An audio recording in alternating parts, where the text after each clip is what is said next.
if you just search up what the definition of meditation is, it says something about it comes from the Latin word, which means to contemplate. That's about it.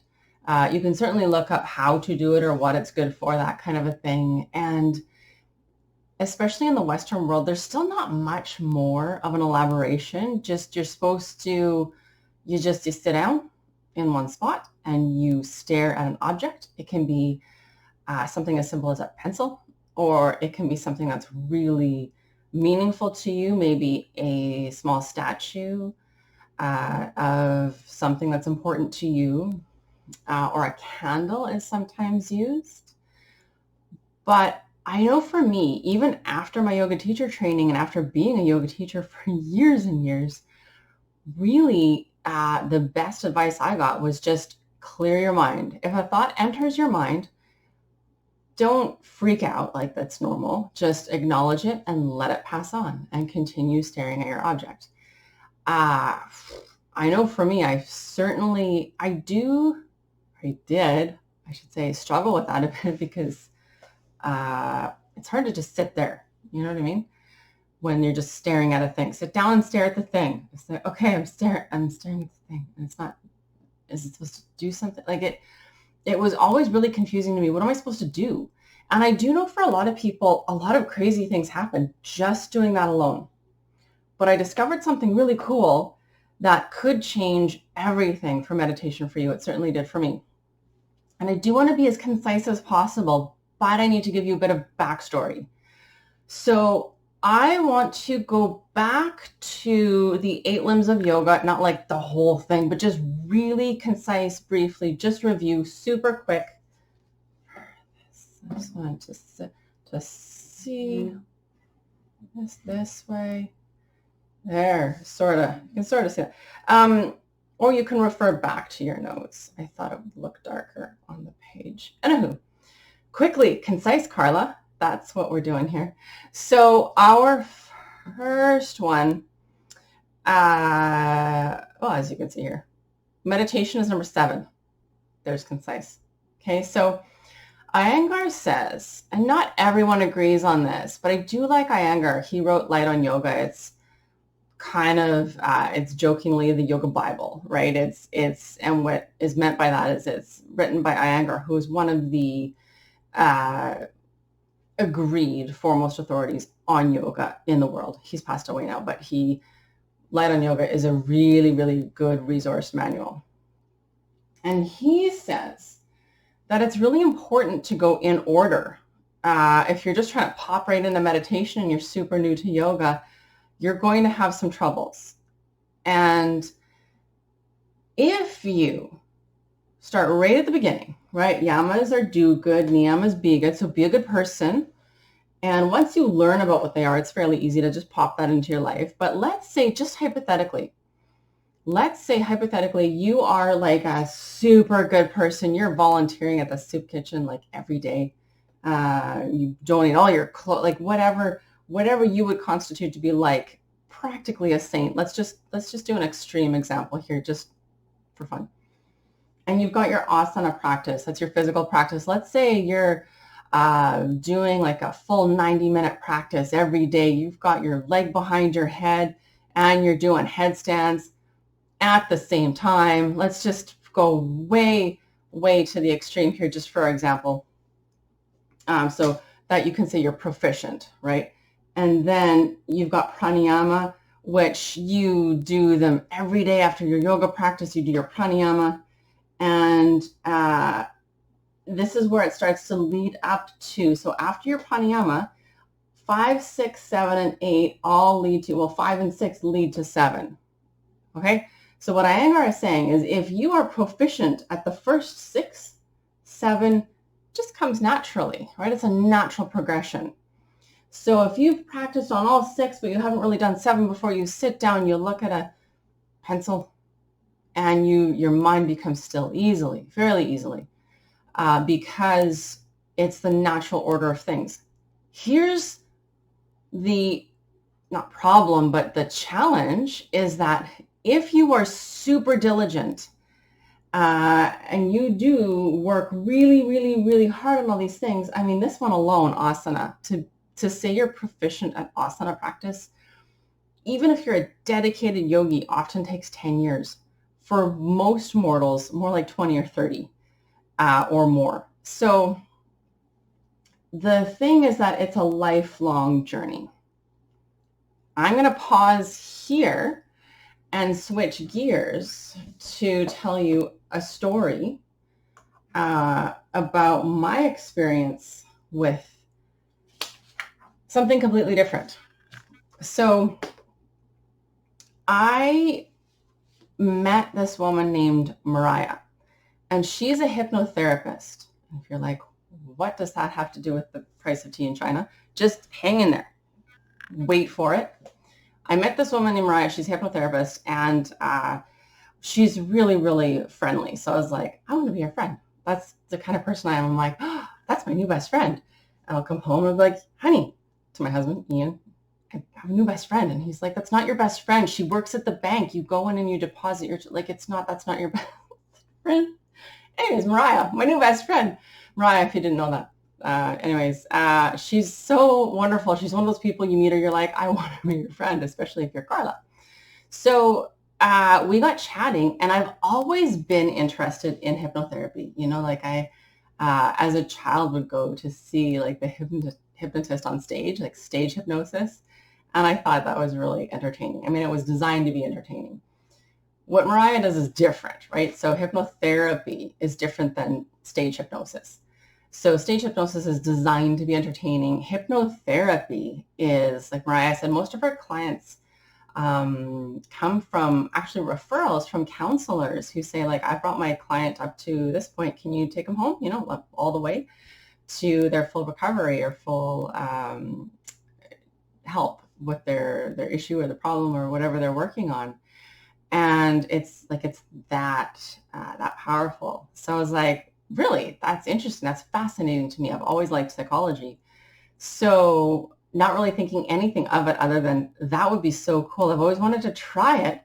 I was like, can I book a session with you? And she said, totally. So I did. I booked a consultation first. This is how she runs her business. We had a consultation. I was already in. She's like, it's a consultation, so if you have any questions, I'm like, nope, I'm in. I want to go. I want to go into it. But my husband wasn't. He was like, can I go to the consultation then? Because he was a little bit more skeptical, just like, I don't know, mind control. Like, I don't know this woman. You've met her. I was like, but she's my best friend. He's like, but you still only met her like 3 or 4 times.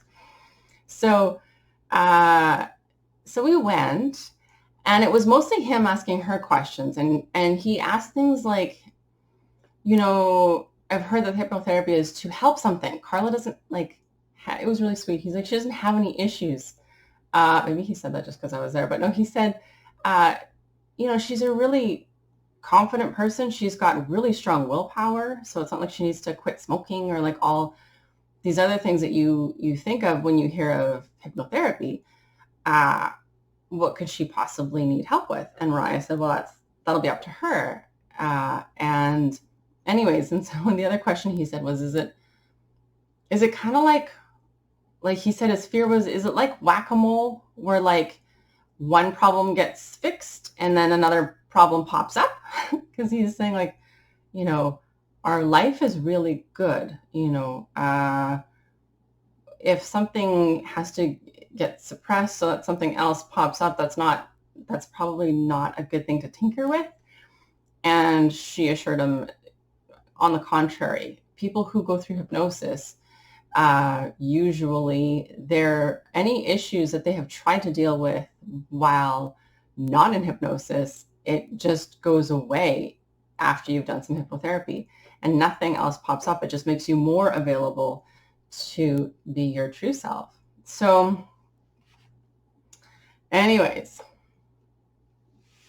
then she told us about this one client that she had, which was really interesting. And I did get permission to share this story. So This one woman, she had agoraphobia. So she was 40 years old, had agoraphobia, which means a fear of open spaces. So she was literally afraid to go outside. She'd never really been outside before. I shouldn't say never been outside, but she didn't have a job. I'm imagining she was on disability. She didn't have a job. She couldn't go outside.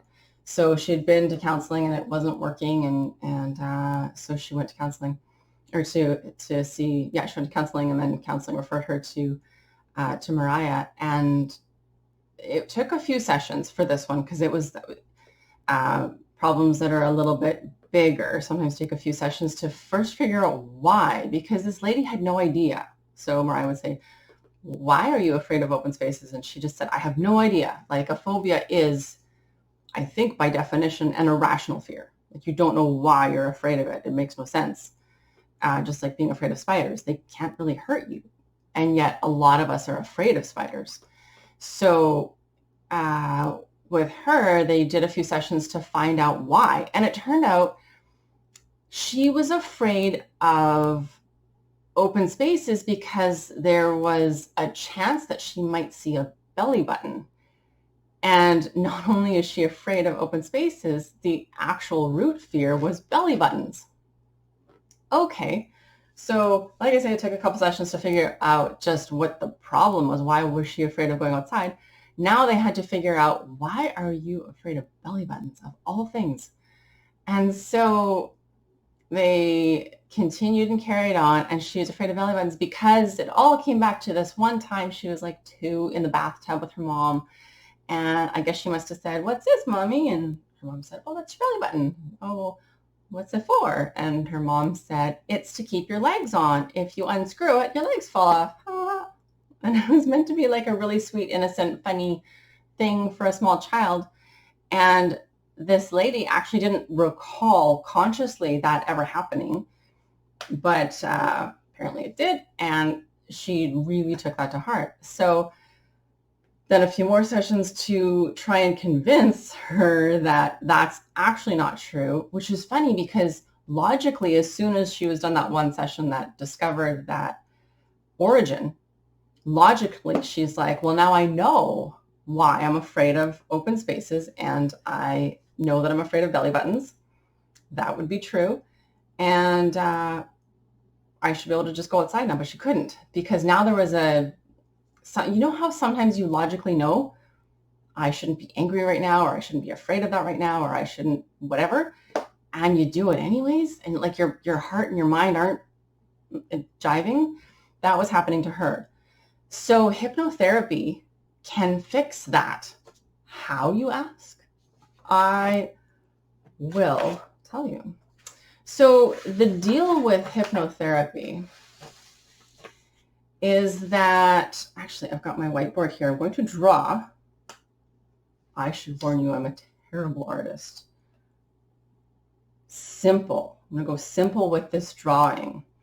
Like an iceberg, let's just say, let's just imagine that this is an iceberg. And, okay, this is an iceberg. And this is water.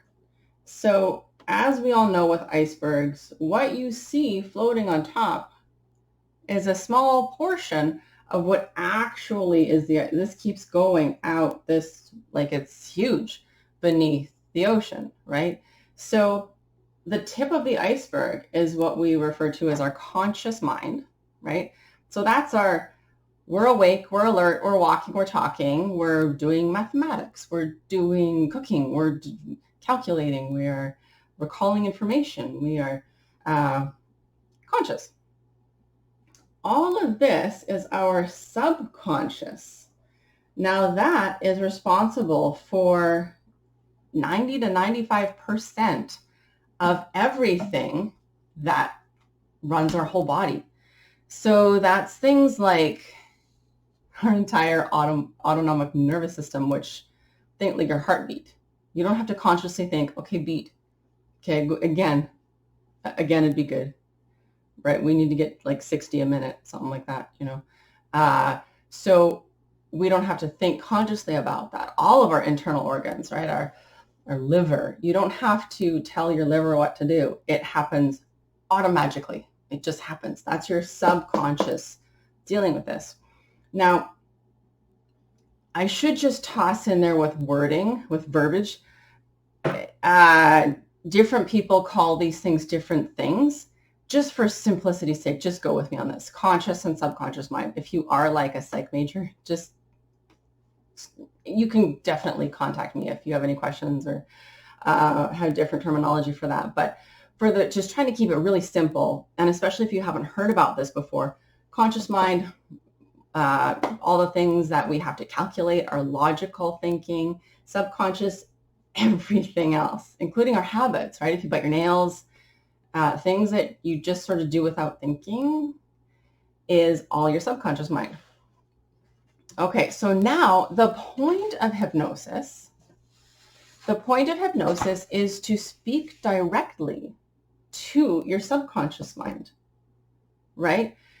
Now, in our conscious mind, this is where our willpower is. It's in our conscious mind. So this is why we have troubles as humans. When I learned this, I was like, oh my gosh, this is the coolest thing ever. Now, your willpower is in your conscious mind. You with me so far? But our habits are in our subconscious mind. So if I bite my nails, subconscious, and I want to stop, I use my willpower for my conscious mind. If the two aren't talking, that makes it really hard. So your subconscious is there. This is what I learned from Mariah. The entire purpose of your subconscious is to protect you, which doesn't make a whole lot of sense when you're thinking of biting your nails. Why on earth would biting my nails protect me? So this would be a conversation that you'd want to have with your subconscious. Why are you doing this? It could be a self-soothing kind of a thing, and it might be because, unbeknownst to you, because you weren't aware, maybe you only bite your nails when you're on the 5th floor or higher of a building. Maybe you're afraid of heights more than you have a problem biting your nails, that kind of a thing. With the lady who was agoraphobic, she was afraid to go outside because she was afraid of belly buttons. Who knew, right? Because of the story that her subconscious believed, but her conscious mind was trying to force herself to go outside, but her subconscious was like, no, there might be belly buttons out there, and we don't want our legs falling off. So your subconscious is there to protect you, and it's 95% of your mind. So your piddly little 5% willpower is going to have a very difficult time overruling that. This is why so many of us, when we're like, I should eat healthier, if you have a really poor diet and you're like, I'm going to eat healthier, that's really challenging if you're going by willpower alone. Often we just dip your toe in a little bit to psychology, and there's a whole reason why we tend to, as humans, overeat. It's mostly for comfort, right? So getting to the root of the problem is so much easier than just putting Band-Aids on it, right? Trying to use that willpower. Now, it gets cooler. So I'm going to erase my beautiful ice picture and talk about brain waves for a second here. So we have 4 stages that we kind of bounce around in. So if you were connected to, let's say you went to a doctor's office or a hospital because reasons, and you're connected to an EEG, an electroencephalogram, for some reason, it can chart your brain waves, your brain activity. So your brain waves happen in this order. So if you're awake, you're in beta. This is not exactly what this looks like, but something like this. So you're awake. This is alert, awake, walking, talking, having a conversation. Right now, I'm in beta talking to you. You are probably in beta listening to me. If you sit down after you watch this video and you put your feet up, maybe you watch some TV, you might get down to alpha. So if you do, I'm not going to draw out it's just a little bit less bumpy. It's just a little bit more spaced out, right? It's like it's still a little bit, but it's more spaced out, kind of like that. Now there's, of course, different levels. You actually do travel directly down. So you might not ever be like way up at the top of beta. You might wake up in the morning. Maybe you are just feeling a little bit tired that day. So you might be like here in beta, right? And then if you go relax, you might just sort of go to here in alpha, right?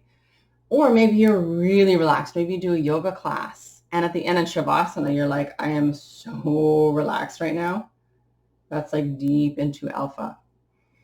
Here this is magical, this zone here.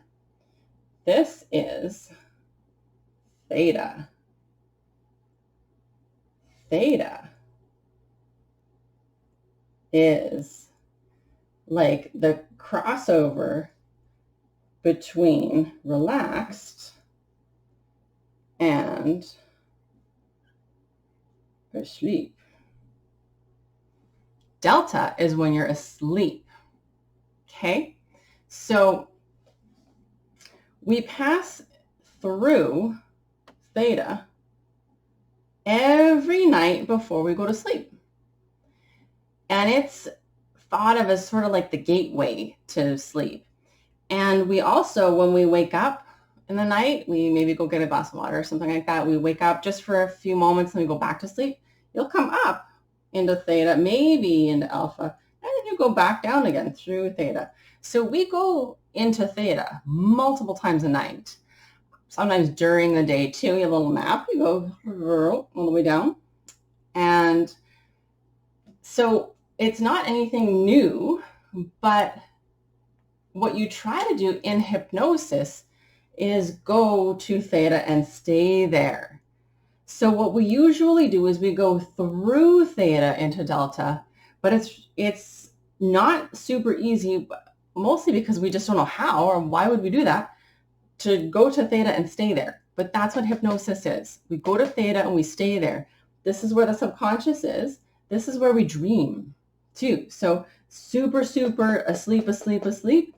We pop up into theta multiple times a night, remember? When we have, if you've ever done any research onto sleep cycles, you kind of come up and then you go back down, up. They call it something different, like the 4 stages of sleep. And it's just like deep sleep or light sleep, that kind of thing. So REM sleep, rapid eye movement, that's when you're dreaming, is in theta. And so what we know now about hypnosis is that theta, when we're dreaming, that's your subconscious giving you information. So fascinating. So yeah, going back to my consultation, I was like, I don't know what I want to work on. Like, can you just make me cluck like a chicken or something?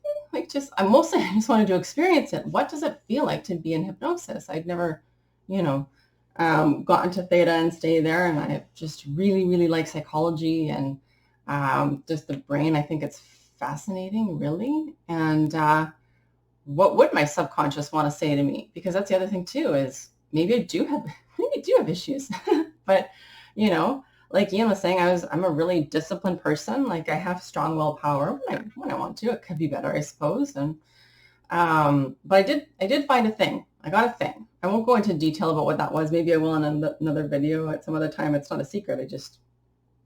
I'm trying to keep this concise. So I figured out a thing, and I hadn't even thought of it because it was something that was, like, I guess you could call it an issue for so many years. And it wasn't a big issue. It was just a little thing that I had already done a lot of work on. So in my conscious mind, all the things that they tell you to do, like if you search up how to deal with an issue, they'll say things like journal about it, or they'll say things like, if it's a person you're angry with or something, write a letter to that person and then burn it. Or if it's a habit like biting your nails or something, they'll say, do this or do that. And I did like a dozen different things for this one particular issue. Again, it's not a big deal, but I'm really into personal growth. So any issue I've ever had in my life, I've really tried to work on. just because, I don't know, everyone's got to have a hobby. I don't golf or do much of anything else other than yoga and personal growth. I should go more. But anyway, yeah, one session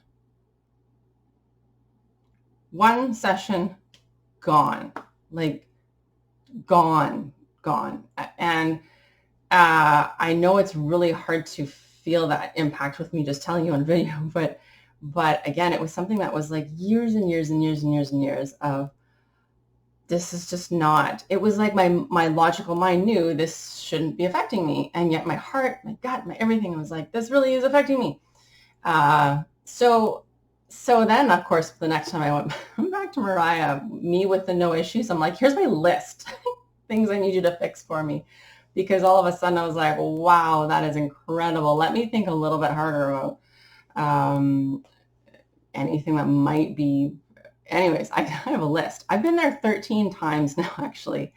And I love it. I love it. So after about my 6th or so session, I was able to go into hypnosis the first time, which was great. Most people do. And, but I got it down to like a science by the time I was at my 6th one. And like my appointments were always at 9 a.m. So I'd always have like my last coffee at 8 a.m. So I didn't have to go to the bathroom in the middle, like just be super comfortable. I exercised a little, but not too much, so that I'd be like relaxed. I could go through alpha quickly. Like I just had it all dialed in so that I could just get into hypnosis as soon as I got into her chair. And I could. So I could actually make myself go, and can now, into hypnosis at will very quickly. And so the other thing I wanted to mention is that I started being able to go deeper and deeper into hypnosis. So not only was I able to get there quickly, but I could go deeper. And for me, it felt kind of like that show, Stranger Things, I think it's called, where there's like an underground, but it was creepy. Hypnosis isn't creepy, but it felt like the air was dense. I know it sounds creepy. It wasn't creepy in my hypnosis, but like the air was dense. It was a little bit, things felt really heavy. Breathing was a little bit harder, but not in a scary way. Like it was just physically different. I felt like I was in a whole different body. And it felt euphoric. It was something I couldn't even explain. It was like eating ice cream, but not like that. Like I think when we feel good when we eat, isn't that dopamine or something? Anyways, it wasn't quite like that. So I don't know what chemical, if it's a chemical thing or a hormonal thing. It's definitely an actual specific feeling. It felt euphoric, but nothing I had ever experienced before. So I was like, that's interesting, to the point where she tried to get me out. There's a procedure to come out of hypnosis. And I was like, nope, actually went deeper, but not to worry. I mean, you're never in hypnosis forever. If you somehow get stuck for whatever reason, you'll just wake up again. Because again, it's just a brainwave. It's not something magical or some sort of spell. Like it's just the way you go through to sleep. You might actually go to sleep. That can happen too. Anyways, so at this point, that's when I realized, it was like, again, about that 6th session or so, 5th or 7th, something like that. When I got deeper into hypnosis, that's when it clicked. Euphoric. Bliss. So 8 limbs, tying this in to yoga, the 8th limb is bliss. There it is. So, oh my gosh. So I had to go think about this for a while. I had just snuck into, and then the other thing too is like when Mariah was talking me into hypnosis, it was very, very similar to the language you use to bring a student into Shavasana as a yoga teacher. And I was like, oh my gosh. And if you go back and read in Light on Yoga, the specific wording, it's, to get into hypnosis is literally all of these steps. You need to, she'll even guide you into breathing deep. and then you get focus concentration. But the way she specifically talks you in is nothing I have ever heard before in the yogic world. So that was my big eureka moment. Now, when you are in hypnosis, hypnosis is meditation. So whether you call it a deep hypnotic state or a deep meditative state or a deep relaxed state, it's all the same. It's the same. The point then of samadhi or bliss or meditation is to have direct contact with your subconscious mind, which means your whole mind, your subconscious remembers everything. So everything from when you were newborn, even in the womb, like it remembers everything. You lost your keys. It's a very expensive way to go find your keys. Make a hypnotherapy appointment. You know what I mean? Like anything that you want to fix on yourself. And again, don't mistake that for you're not good enough. That is not what this is about. This is more about like swadhyaya, self-study, what we do. And in our yoga practice, we look at ourselves. What can we improve? What can we work on? What are our challenges? What are our obstacles? And we can fix them in hypnosis much, much, much easier than we can any other way. I know with yoga too, one of the things that we do is mantras. So you'll take like 108 mala beads, and one at a time, you'll run your finger along each bead until you get all the way around. So whatever your mantra is, it can be anything. I am stronger. I am stronger. I am stronger, right? Like whatever you want to believe, you can do that 108 times every single day for a year. And maybe your subconscious will pick that up. They do say that works. Mantras, really good. Affirmations. But you need to tell yourself that in your conscious waking state like 1,000 times, maybe 10,000 before it actually legitimately works. In hypnosis or meditation,